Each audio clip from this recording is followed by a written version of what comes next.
మిత్రులు, గౌరవ deputy chief minister Shri Pawan Kalyan garu, గౌరవ revenue minister Shri Anagani Satyaprasad garu, respected cabinet colleagues, గౌరవనీయులు chief secretary Neerab Kumar Prasad garu, special chief secretary revenue RP Sisodia garu, CCLA గౌరవనీయురాలు జయలక్ష్మి గారు, గౌరవ secretaries to government, head of the departments, district collectors and other senior officers.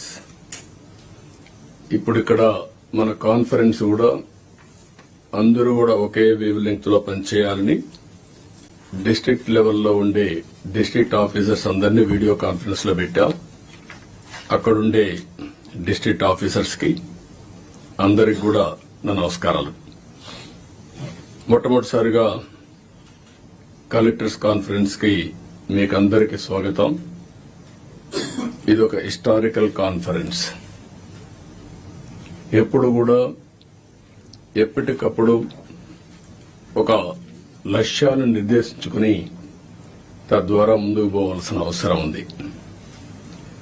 నేను ఈరోజు కొత్తగా ఈ కాన్ఫరెన్స్ లో పెట్టడం లేదు.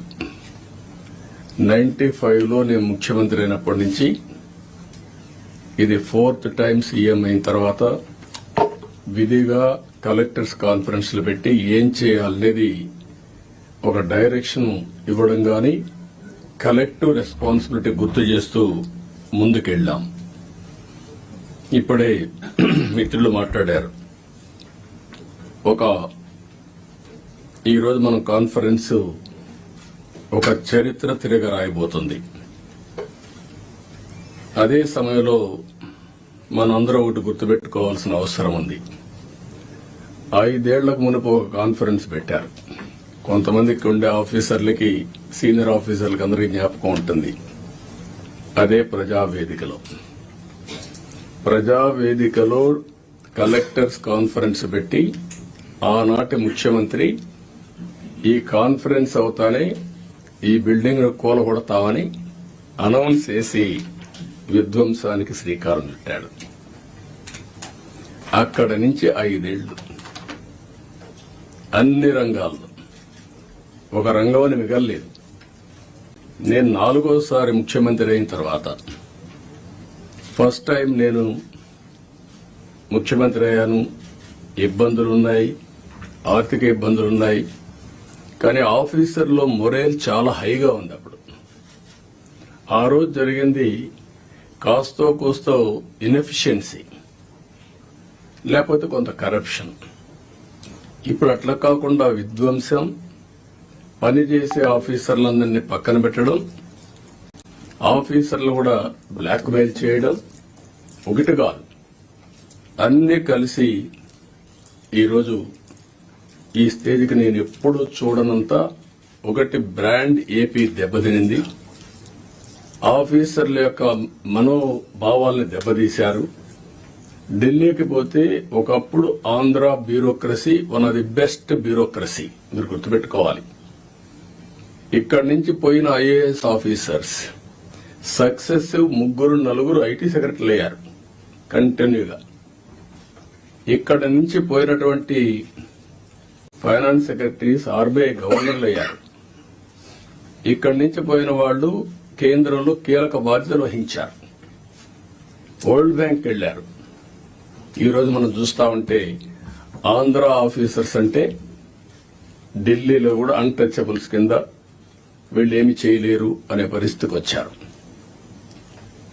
ఎప్పుడు కూడా మనం గుర్తుపెట్టుకోవాల్సింది, నేను ఇంత మునిపే మీతో చెప్పాను,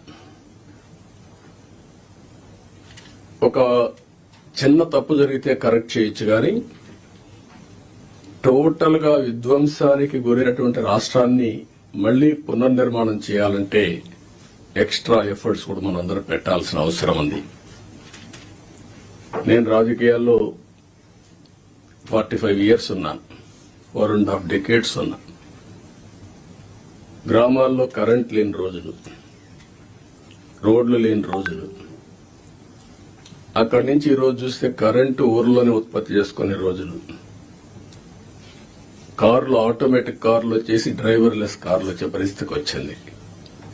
అంటే మన కళ్ల ముందరనే ఇప్పుడు మన వాళ్ళు మనం చేసిన ఇక్కడ ఇంకొక విషయం కూడా మీరు గుర్తుపెట్టుకోవాల్సిన అవసరం ఉంది. అన్నింటికంటే పబ్లిక్ పాలసీస్ అంటే చాలా పవర్ఫుల్. మనం తీసుకునే నిర్ణయాల ద్వారా రాష్ట్ర భవిష్యత్తుని, భావితరాల భవిష్యత్తుని మార్చే శక్తి పబ్లిక్ పాలసీస్ ఉంటుంది. దానికి ఎగ్జాంపుల్ మీరు చూసినప్పుడు 1991 ఆర్థిక సంస్కరణలు. ఆర్థిక సంస్కరణలు రాకమునుపు ఇదే దేశం, ఇదే అడ్మినిస్ట్రేషన్, ఇదే ప్రజలు. కానీ బిఫోర్ మీరు చూస్తే భారతదేశం 2%, 3% గ్రోత్ రేట్.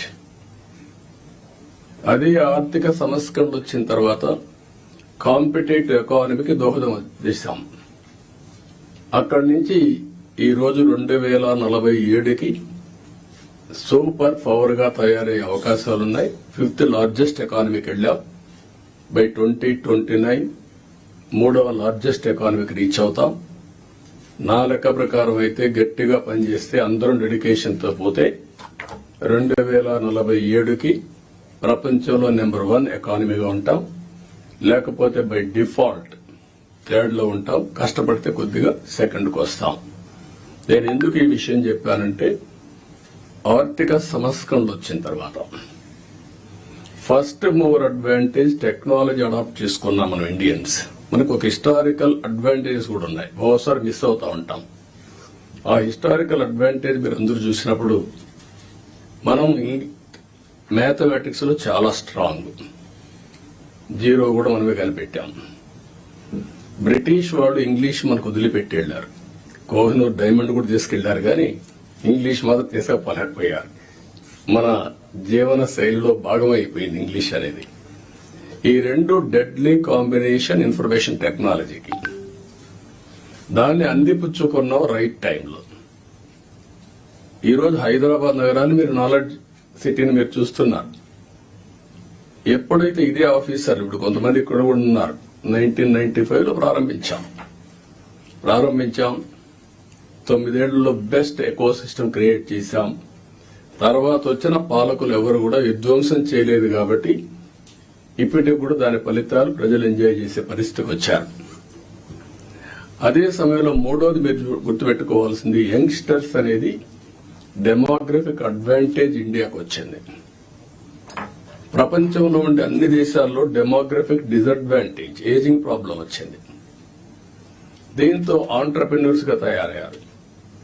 ఈ రోజు ప్రౌడ్ గా నేను చెప్పగలుగుతున్నాను, ప్రపంచం మొత్తం హైయెస్ట్ పర్ క్యాపిటా ఇన్కమ్ సంపాదించే వాళ్ళు ఇండియన్స్, అందులో 33% తెలుగు వాళ్ళు.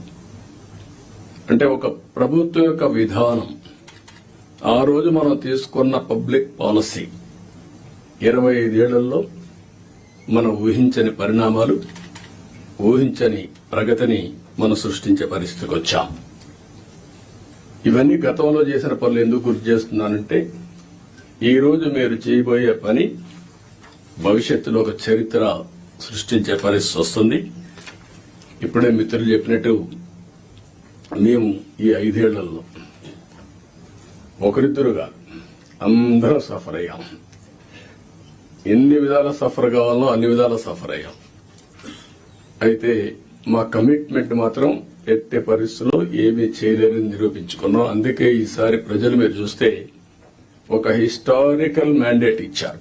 నేను చాలా సంవత్సరాలుగా రాజకీయాల్లో ఉన్నాను, కానీ తెలుగుదేశం పార్టీ వచ్చి కూడా 43 ఏళ్లు అయింది. కానీ ఈసారి ఇచ్చిన మ్యాండేట్ చూస్తే ఎప్పుడూ రానంత మ్యాండేట్, ఒక హిస్టారికల్ మ్యాండేట్ ఇచ్చారు. అదే సమయంలో యాస్పిరేషన్స్ కూడా విపరీతంగా ఉన్నాయి. మీరు ఈ విషయం ఆల్ ఆఫీసర్స్ ఈ కలెక్టర్ కాన్ఫరెన్స్ లో మనం గుర్తుపెట్టుకోవాల్సిన అవసరం ఉంది.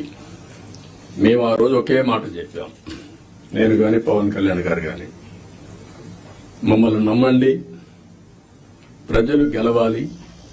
ప్రజలు గెలవాలంటే ఎన్డీఏ మాకు ఓట్లు వేయాలి. ఈ రాష్ట్రాన్ని పునర్నిర్మాణం చేస్తామని మేము హామీ ఇచ్చాం. పూర్వ వైభవం తీసుకొస్తామని హామీ ఇచ్చాం.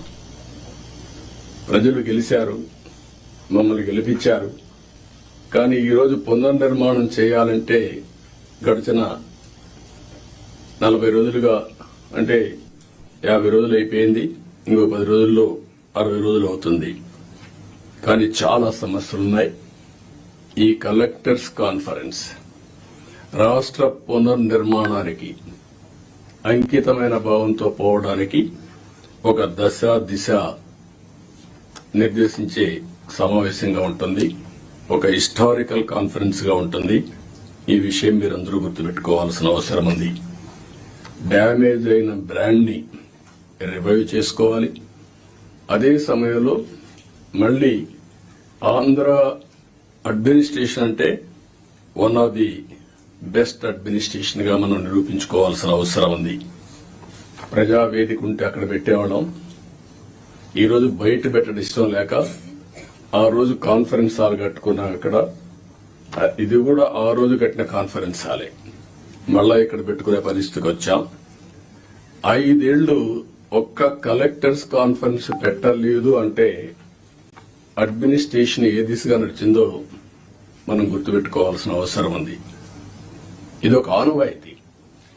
ఒక బెస్ట్ ప్రాక్టీస్ ఉన్నప్పుడు ఎవరు అధికారంలో ఉన్నా ప్రజలకు మంచి జరగాలంటే అలాంటి బెస్ట్ ప్రాక్టీసెస్ ను కూడా కాపాడుకుంటూ ముందుకు పోవాల్సిన అవసరం ఉంది.